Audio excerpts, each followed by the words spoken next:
Houthi mengaku telah melesatkan serangan terhadap kapal Indo ke Amerika Serikat pada Minggu 16 Maret 2025. Rudal balistik dan pesawat tak berawak itu diluncurkan sebagai balasan atas serangan udara yang dilakukan Amerika Serikat ke Yaman. Seperti diketahui, Amerika Serikat melancarkan lebih dari 47 serangan udara.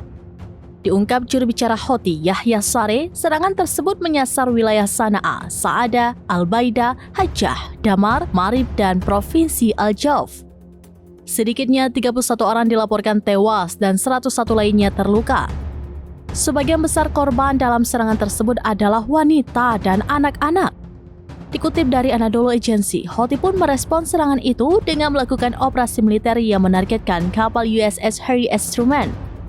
Selain itu, pihaknya juga menargetkan kapal perang pendampingnya yang berlayar di Laut Merah Utara. 18 rudal balistik dan sebuah drone dikerahkan dalam operasi tersebut. Saree bersumpah bahwa Houthi tidak akan ragu untuk menyerang seluruh aset Amerika Serikat di Laut Merah dan Laut Arab.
Download Tribun X sekarang, menghadirkan lokal menjadi Indonesia.